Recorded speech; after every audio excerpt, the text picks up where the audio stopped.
Alright, हम पढ़ रहे थे बायो का चैप्टर नंबर 3 मानव में जनन, या उसका पार्ट नंबर 7 है।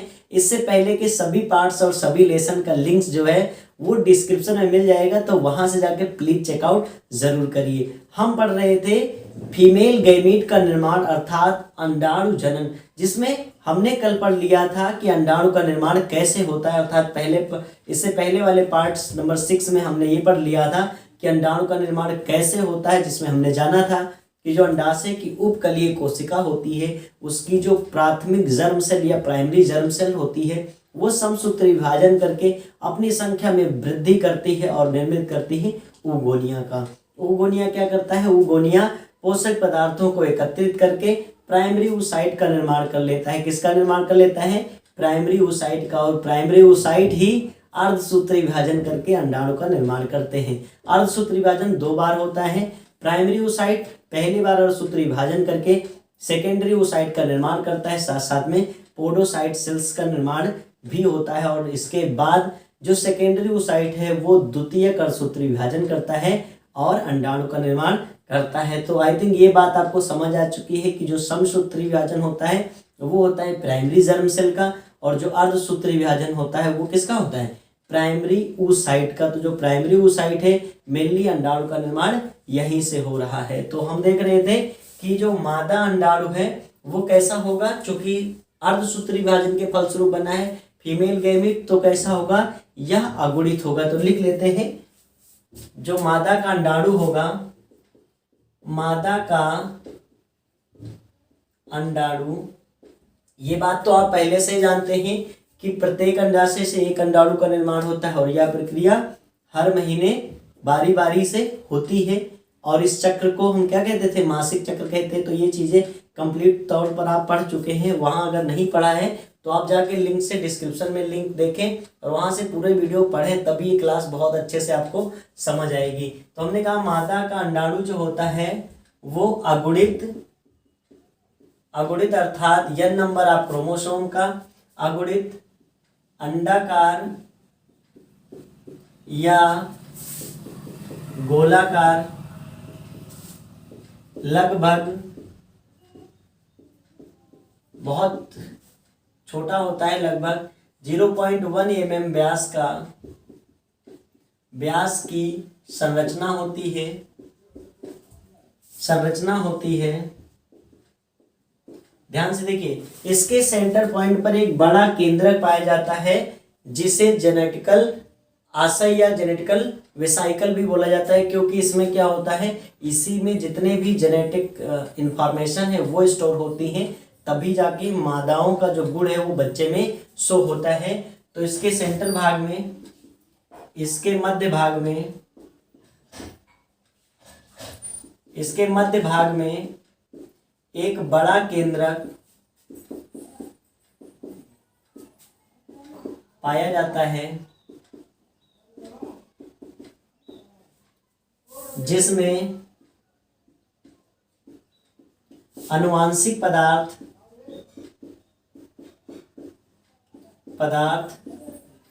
उपस्थित होता है। क्लियर हो गई बात? जिसमें आनुवांशिक पदार्थ उपस्थित होता है। इसके चारों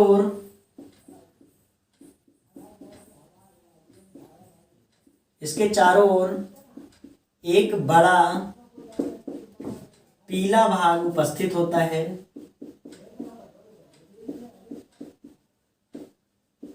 बड़ा पीला भाग उपस्थित होता है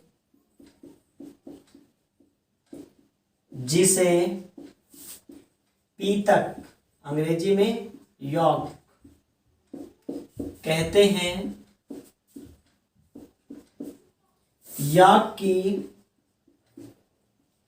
बाहरी परत को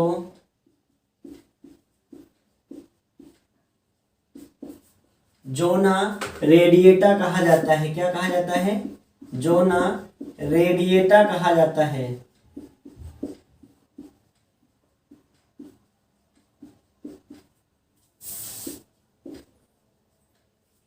याक के भीतरी दीवार के अंदर बहुत सारे कोशिकांग पाए जाते हैं। तो यहां पे भी लिख सकते हैं केंद्रक के चारों ओर और विभिन्न कोशिकांग जैसे माइटोकॉन्ड्रिया,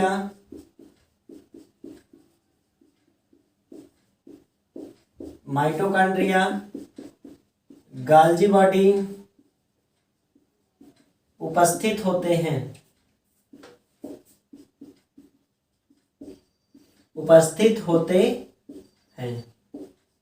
माइटोकॉन्ड्रिया क्या करेगी, इसे जीवित रहने के लिए एनर्जी देगी और साथ साथ में इसमें गाल्जी काय उपस्थित होता है और इसके बाहरी परत पर बहुत सारी पुट्टिका कोशिकाएं पाई जाती हैं जिन्हें पोडोसाइट्स कहते हैं। ये कैसी होती हैं, पोडोसाइट्स होती हैं और पोडोसाइट का निर्माण आपने इससे पहले के पार्ट में जरूर पढ़ा था। तो इसके चारों ओर जोना रेडिएटा के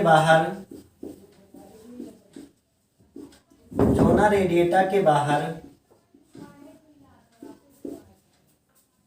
अनेक कैसी कोशिकाएं पाई जाती हैं, पुटिका कोशिकाएं पाई जाती हैं।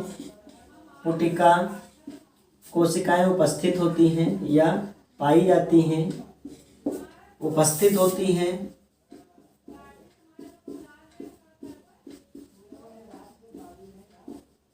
और इनका निर्माण तो आप जानते हैं कि अंडजनन के दौरान होता है। ये पुटिका कोशिकाएं पहले तो हेल्प करती हैं, लेकिन जैसे ही अंडाणु परिपक्व होता है ये नष्ट हो जाती हैं। तो ये कोशिकाएं अंडाणु के परिपक्व होने के पश्चात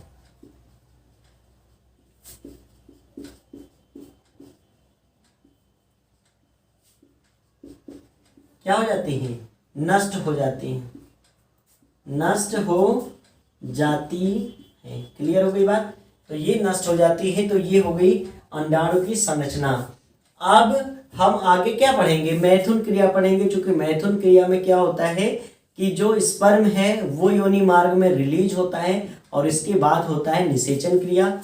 तो अभी तक पढ़ रहे थे अंडाणु की संरचना। अंडाणु की संरचना आपको जरूर समझ आ गई होगी। इसके बाद अगली हेडिंग हमारी हो जाएगी मैथुन क्रिया। चूंकि आपको हमने बताया था कि जो लैंगिक जनन के 3 चरण होते हैं, एक होता है निषेचन से पहले, फिर होता है निषेचन और फिर निषेचन के बाद। तो निषेचन से पहले 3 घटनाएं होती हैं, नर युग्मक का निर्माण, मादा युग्मक का निर्माण और मैथुन क्रिया। तो अभी हमारी हेडिंग हो जाएगी मैथुन क्रिया। मैथुन क्रिया क्या होती है ऐसे ही समझ लीजिए, इसको बोर्ड पे नहीं लिखेंगे क्योंकि लिखने में और अधिक समय लग जाता है। मैथुन क्रिया जो होती है, मैथुन क्रिया का तात्पर्य होता है नरलिंग जिसे कहा जाता है पेनिस प्लस मादा लिंग जिसे कहा जाता है वेजाइना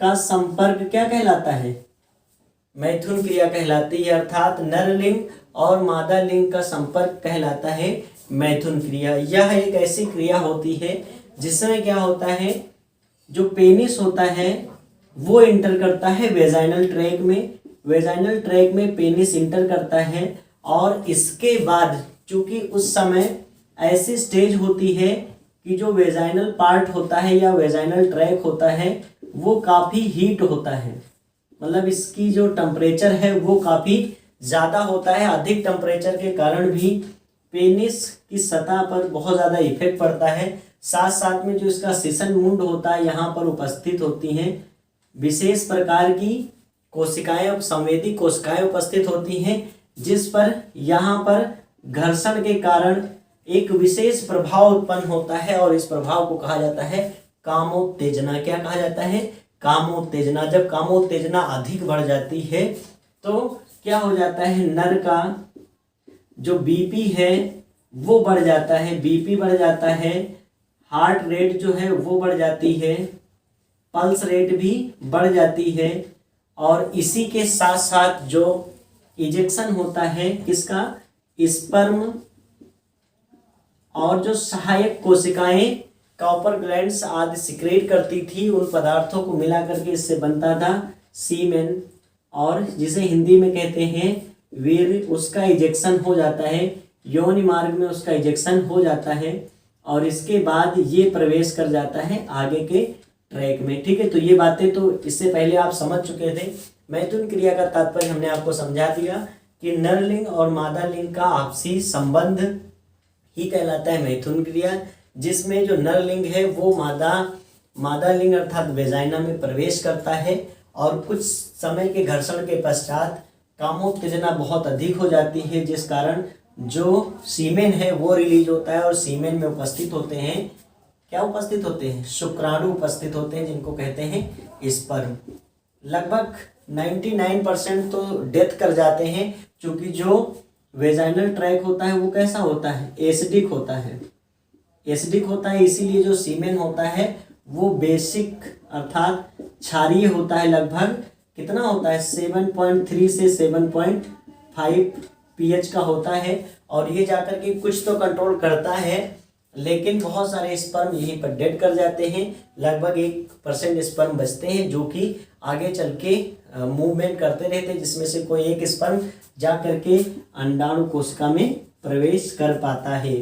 देखिए मैथुन क्रिया में होता क्या है कि जब भी स्पर्म रिलीज होता है वेजाइनल ट्रैक में, तो एक संतुष्टि का अनुभव होता है नर को और साथ साथ में मादा को एक संतुष्टि का अनुभव होता है, क्योंकि दोनों जो लिंग्स हैं उनकी उत्तेजना जो होती है वो शांत हो जाती है। तो आई थिंक ये बातें आपको ज़रूर समझ आ गई होंगी। अगर वीडियो को अभी तक आप देख रहे हैं और लाइक नहीं किया है तो लाइक कर दें, चैनल को सब्सक्राइब ज़रूर करें और अपने सभी साथियों के साथ इस वीडियो को ज़रूर शेयर कर दें, जिससे जितनी भी वीडियो आने वाली है वो उन सबको पहुंच सके। अंडाणु की संरचना और मैथुन क्रिया पढ़ने के बाद अब हम बहुत इंपॉर्टेंट टॉपिक पढ़ेंगे, वो है मानव में निषेचन। तो मिलते हैं अगली वीडियो में। Thank you.